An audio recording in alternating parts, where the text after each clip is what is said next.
Hai para bapak ibu dosen dan teman-teman terkasih, salam sehat. Saya Johannes Winil Oyuwutun, mahasiswa dari Universitas Kristen Indonesia Maluku, Fakultas Ilmu Komputer, Prodi Informatika, dengan NPM 1215 5201210054. Saya akan membawakan ringkasan materi dari mata kuliah Interaksi Manusia dan Komputer.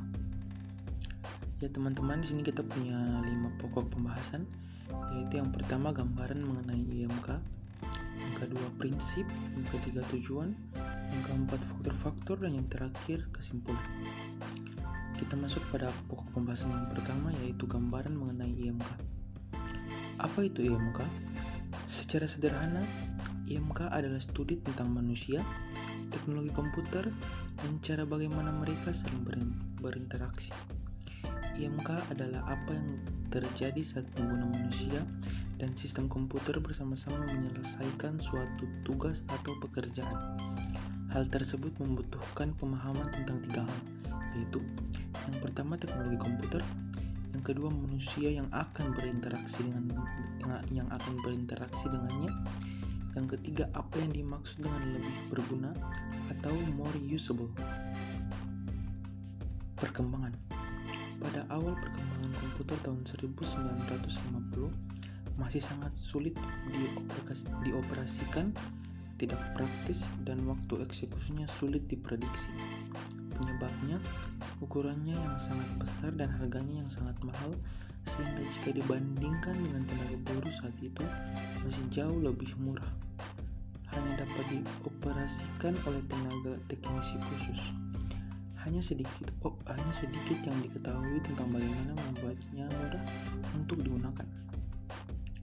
Pada tahun 1970-an mulai dikenal dengan istilah antarmuka pengguna atau user interface, yang juga dikenal dengan istilah man-machine interface atau MMI, dan mulai menjadi topik perhatian bagi peneliti dan perancang sistem.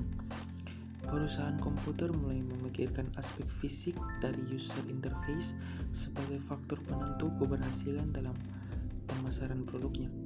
Istilah Human Computer Interaction atau HCI mulai muncul pertengahan tahun 1980-an sebagai bidang studi yang baru. Istilah HCI mengisyaratkan bahwa bidang studi ini mempunyai fokus yang lebih luas, tidak hanya sekedar perancangan antarmuka secara fisik.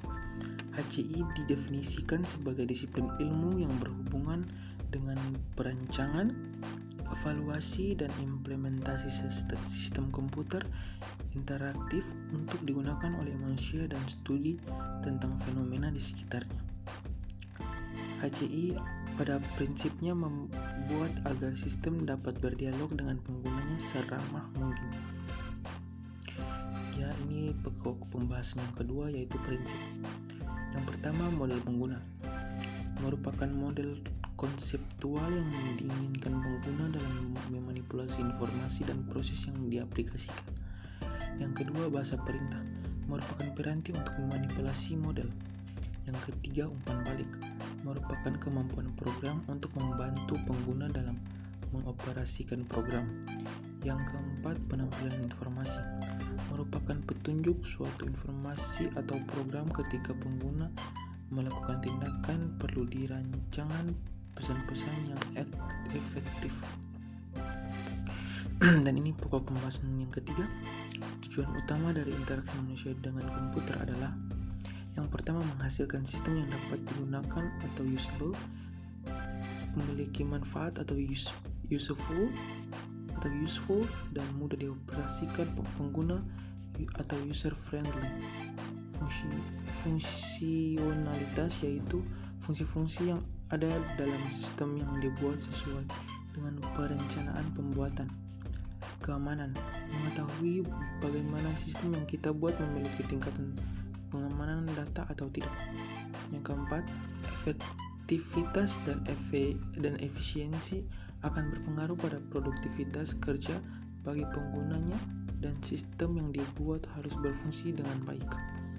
Yang kelima, untuk memudahkan manusia dalam mengoperasikan komputer dan mendapat berbagai umpan balik yang diperlukan oleh pengguna. Ada beberapa ini yang pokok pembahasan kita yang keempat, yaitu faktor-faktor. Ada berbagai faktor ikut mencerdaskan dan mengembangkan interaksi manusia dan komputer, yaitu yang pertama, rekayasa perangkat lunak atau software engineering. Instruksi-instruksi yang bila dieksekusi akan memberikan fungsi dan kerja yang diinginkan, atau struktur data yang memungkinkan suatu program memanipulasi informasi secara proporsional. Yang kedua, faktor kecerdasan buatan. Kecerdasan buatan atau artificial intelligence atau yang biasa disingkat sebagai AI merupakan suatu bagian ilmu yang bertujuan agar komputer dapat melakukan pekerjaan seperti dan sebaik yang dilakukan manusia, serta menggabungkan cara berpikir manusia dengan mesin untuk mengambil keputusan, memecahkan masalah, dan pembelajaran. Faktor ini mempunyai peran yang sangat penting dalam perkembangan HCI untuk masa yang akan datang, di mana diharapkan akan tercipta suatu sistem yang betul-betul andal, canggih, dan menyerupai pola pikir manusia. Selanjutnya, yang ketiga, faktor linguistik komputasional. Peran bahasa yang digunakan sebagai antarmuka sangatlah penting agar user lebih menggunakan sistem itu dan tidak terjadi kesalahpahaman di dalam menggunakannya. Dibutuhkan suatu kompetisi bahasa yang sangat baik yang dapat dengan mudah dimengerti oleh user. Yang keempat, faktor psikologi. Pemahaman akan psikologi orang yang akan menggunakan software sangat dibutuhkan dalam interaksi manusia dan komputer, mengingat setiap user memiliki sifat dan kelakuan yang berbeda.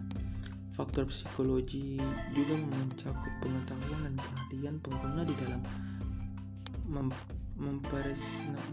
mempersepsikan dan memecahkan masalah atau problem solving. Yang kelima, faktor multimedia. Konteks multimedia digunakan sebagai sarana dialog yang sangat efektif antara manusia dan komputer. Saat ini multimedia berpengaruh besar dalam interaksi manusia dan komputer. Dengan konteks multimedia, tampilan dari suatu interaksi akan menjadi lebih baik dan menarik dan lebih mudah dimengerti oleh pengguna. Kita lanjut, yang keenam, faktor-faktor antropologi. Faktor-faktor antropologi memberikan gambaran tentang cara kerja kelompok yang masing-masing anggotanya diharapkan dapat memberikan kontribusi sesuai bidang masing-masing. Faktor ini juga memberikan pandangan mendalam tentang cara kerja setiap kelompok karyawan yang ada dalam perusahaan, di mana terjadi komunikasi antar manusia dan peralatan yang mereka gunakan. Yang ketujuh, faktor ergonomik. Ergonomik berhubungan dengan aspek fisik, yaitu mendapat lingkungan kerja yang nyaman. Karena manusia yang bekerja di depan komputer biasanya menghabiskan waktu yang cukup lama letak meja, kursi, monitor, keyboard, mouse, dan berbagai aspek lainnya akan sangat berpengaruh terhadap interaksi manusia dan komputer yang digunakannya. Yang kedelapan, faktor sosiologi. Pada interaksi manusia dan komputer, sosiologi berhubungan dengan pengaruh sistem komputer dalam struktur sosial. Pada intinya, faktor ini merupakan konteks dari suatu interaksi. Yang terakhir, kesimpulan.